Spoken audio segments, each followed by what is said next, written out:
Hola, buenas tardes. ¿Recuerdan cómo llamábamos a las películas del oeste antes de saber que se decía western? Efectivamente, películas de indios y vaqueros, las dos figuras icónicas del western.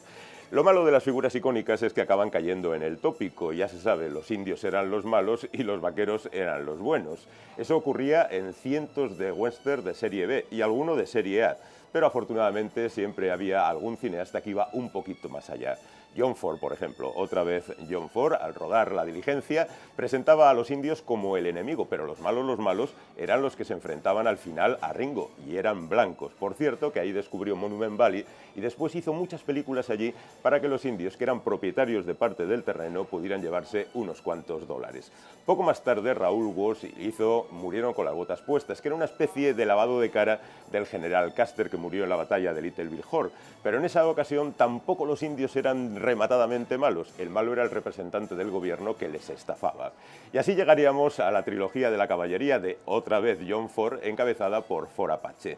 Los indios eran razonablemente buenos. John Wayne les visitaba, hablaba con Cochise, llegaba a un pacto y luego venía el coronel Thursday y lo estropeaba todo y acababa en tragedia. 2 años más tarde, en la película Flecha Rota, Delmer Dace presentaba a un civil que hacía lo mismo, encarnado por James Stewart. Y ese mismo año se realizó la primera película en la que un indio era el protagonista. Se titulaba La Puerta del Diablo, la dirigió Anthony Mann, y el protagonista era nada menos que Robert Taylor, que por aquel entonces era toda una estrella. Un indio volvía de la guerra civil, había luchado por los blancos y se encuentra con que estos están estafando a su pueblo.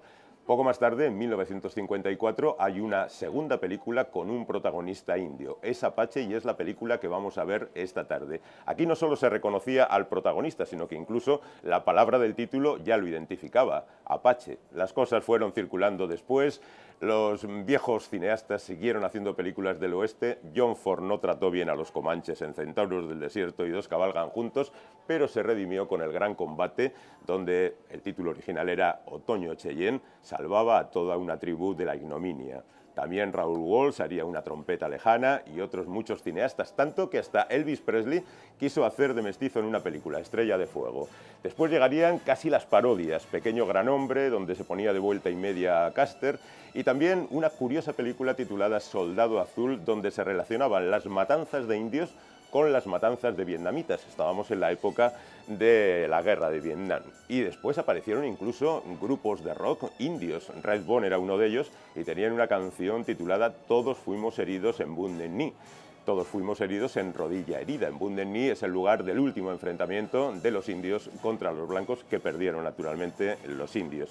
Y hay un famoso libro titulado Enterrad mi corazón en Wounded Knee, que es un ejemplo de análisis histórico que ustedes, si están interesados, deberían leer. Pero nosotros hoy vamos a presentarles Apache, que es una de esas películas que lo inició todo. Burt Lancaster, el protagonista, es un tipo que siempre ha tenido buen ojo para los nuevos cineastas, eligió a Robert Aldrich, como luego eligió a algunos otros de la generación de la televisión, y siempre ha estado en la vanguardia del trabajo cinematográfico. Hicieron esta película. Vamos a disfrutarla y recuerden aquella frase de La Diligencia: me parece que he visto un Apache. Si lo has visto, no es un Apache.